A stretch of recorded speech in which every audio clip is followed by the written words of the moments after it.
বাংলাদেশের রাজনীতিতে কত কিছুই না ঘটে, কত কিছুই না ঘটবে, ঘটার বোধহয় আরও অনেক বাকি আছে। এবার ছাত্রদল এবং ছাত্র শিবিরের কোন্দল একেবারে প্রকাশ্য রূপ নিয়েছে। ছাত্রদল আনুষ্ঠানিকভাবে প্রথমবারের মতো ছাত্র শিবিরের বিরুদ্ধে বিবৃতি দিয়েছে গণমাধ্যমে। আসসালামু আলাইকুম দর্শক, বর্তমান বাংলাদেশের অস্থিতিশীল পরিস্থিতির উপর ভিত্তি করে আপনাদের সামনে আরেকটি গুরুত্বপূর্ণ ভিডিও নিয়ে হাজির হয়েছি। তো ভিডিওর কিছু অংশ বিশেষ দেখে আপনি ইতিমধ্যে বুঝতে পারছেন যে ভিডিওটি কতটুকু গুরুত্বপূর্ণ আজকের। তো চলুন আমি বেশি কথা না বাড়িয়ে আজকে সেই গুরুত্বপূর্ণ আলোচনাটি শুনে আসি। তার আগে বলবো, যারা এখনো পর্যন্ত আমাদের চ্যানেলটি সাবস্ক্রাইব করেননি অবশ্যই চ্যানেলটি সাবস্ক্রাইব করে পাশে থাকা বেল আইকনটি ক্লিক করে রাখবেন। তো চলুন আমরা বেশি কথা না বাড়িয়ে আমাদের মূল আলোচনায় ফিরে যাই। বাংলাদেশের রাজনীতিতে কত কিছুই না ঘটে, কত কিছুই না ঘটবে, ঘটার বোধহয় আরও অনেক বাকি আছে। বাংলাদেশের রাজনীতিতে আওয়ামী লীগ সরকারের পতনের পরে নতুন করে যখন নতুন আরেকটি রাজনৈতিক দলের জন্ম হতে যাচ্ছে, ঠিক তখন বিএনপি জামাতের রাজনীতি নিয়েও নানা রকমের আলোচনা হচ্ছে। সেই আলোচনার মধ্যে আবার নতুন চমক তৈরি হয়েছে। এবার ছাত্রদল এবং ছাত্র শিবিরের কোন্দল একেবারে প্রকাশ্য রূপ নিয়েছে। ছাত্রদল আনুষ্ঠানিকভাবে প্রথমবারের মতো ছাত্র শিবিরের বিরুদ্ধে বিবৃতি দিয়েছে গণমাধ্যমে। কি বলল তারা ছাত্র শিবিরকে স্বাধীনতা বিরোধী দলের অঙ্গ সংগঠন হিসেবে ট্রিট করলো কিনা, সেই আলোচনায় এই ভিডিওতে করব। থাকবেন পলিটিক্স টিভির নিয়মিত আয়োজনে।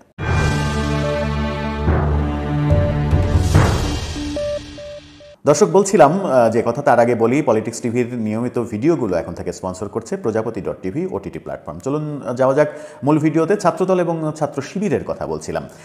ছাত্রদল এবং ছাত্র শিবিরের কোন্দলটা একেবারে প্রকাশ্য রূপ নিয়েছে। আজকে ছাত্রদল তাদের একটা প্রেস রিলিজ দিয়েছে, একটা বিবৃতি দিয়েছে গণমাধ্যমে। সেই বিবৃতিতে দেখা যাচ্ছে তারা ছাত্র শিবিরের বিরুদ্ধে রীতিমতো বিষোদ্গার করেছে।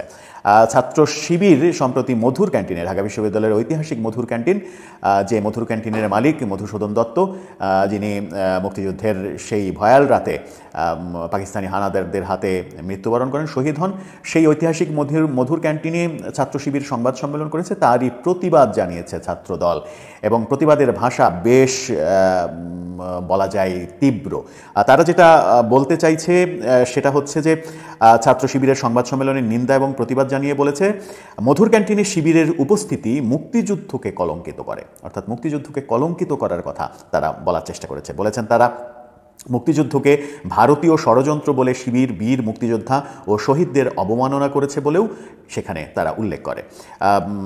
আজ ছাত্রদলের দপ্তর সম্পাদক মোহাম্মদ জাহাঙ্গীর আলম স্বাক্ষরিত এক বিজ্ঞপ্তিতে এমন তথ্য তারা প্রকাশ করেছে। সেখানে বলেছে তারা, ঢাকা বিশ্ববিদ্যালয়ের ছাত্র রাজনীতির সূতিকাগার ঐতিহাসিক মধুর ক্যান্টিনের প্রতিষ্ঠাতা স্বত্বাধিকারী মধুসূদন দে মধুদা 1971 সালের 25 মার্চ পাক হানাদার বাহিনী কর্তৃক পরিচালিত অপারেশন সার্চলাইটে হানাদার বাহিনীর হাতে শহীদ হন। জামাত ইসলামী এবং ইসলামী ছাত্রসংঘ পাক হানাদার বাহিনীর সহযোগী হয়ে মহান মুক্তিযুদ্ধে স্বাধীনতা বিরোধী ভূমিকা পালন করে। শহীদ মধুদার হত্যাকাণ্ডের নৈতিক দায় জামাত ইসলামী ও তাদের ছাত্র সংগঠন ইসলামী ছাত্রসংঘ এবং পরবর্তীতে ইসলামী ছাত্র শিবিরকেই নিতে হবে এটা বলেছেন। মুক্তিযুদ্ধের বিরোধিতা করার দায় তাদেরকে নিতে হবে।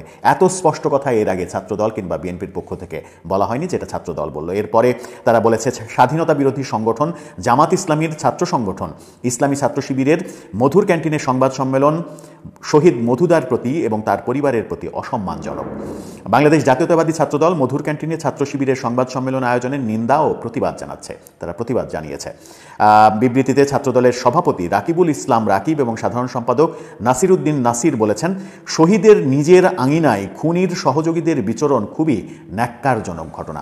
অর্থাৎ শহীদের নিজের আঙিনা বলতে মধুদার ক্যান্টিন, মধুদার আঙিনায় ছাত্র শিবির তার যে বিচরণ সেটাকেই খুনিদের সহযোগীদের বিচরণ তাকেই ন্যাক্কারজনক বলছে ছাত্রদল। তারা বলছে, অনুতাপ এবং বিবেকবোধ থেকেই ছাত্র শিবিরের মধুর ক্যান্টিনে আসা উচিত নয়।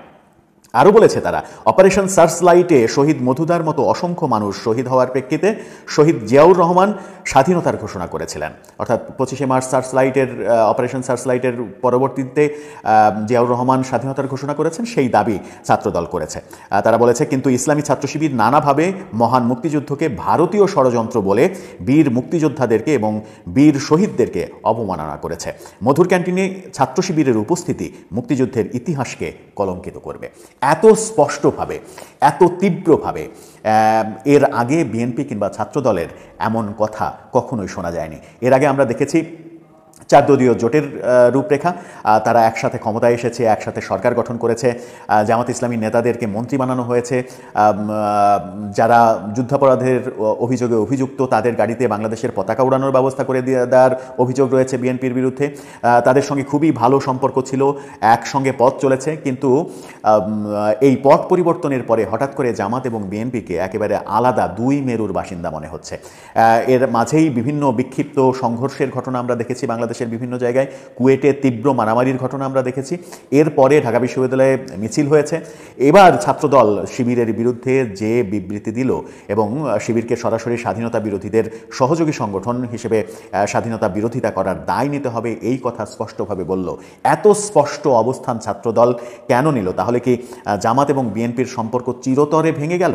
জামাত বিএনপির সম্পর্ক যদি ভেঙে যায়, ভোটের ইকুয়েশন যদি দেখা যায়, বাংলাদেশে ভোটের ইকুয়েশনে জামাত বিএনপি মিলে যখন ভোট করে তখন কিন্তু আওয়ামী লীগের জন্য সেটা কঠিন হয়ে যায়। কিন্তু জামাত এবং বিএনপি যদি বিচ্ছিন্ন হয়ে যায়, তারা যদি আলাদাভাবে ভোট করে এবং বর্তমান যে পরিস্থিতি, নির্বাচন নিয়ে নানা রকমের তালবাহানা করা হচ্ছে, সেই তালবাহানার কারণে কোনো কারণে নির্বাচন যদি 2-3 বছর পিছিয়ে যায় এবং সেই মুহূর্তে আওয়ামী লীগ যদি নির্বাচন করে, বিএনপি এবং জামাত যদি আলাদা নির্বাচন করে, তাহলে সেই নির্বাচনে বিএনপি এবং আওয়ামী লীগের হাড্ডাহাড্ডি লড়াই হবে, এমনটাও অনেকে বলছেন। অনেকে আবার আওয়ামী সমর্থকরা এই ঘটনার প্রেক্ষিতে একটু উল্লাসও প্রকাশ করছেন যে জামাত বিএনপির ভাঙন আওয়ামী লীগের জন্য একটা বড় সুখবর। সত্যি কি তাই? দর্শক, আপনার কি মনে হয়? আপনার মতামত জানিয়ে লিখতে পারেন আমাদের কমেন্ট বক্সে।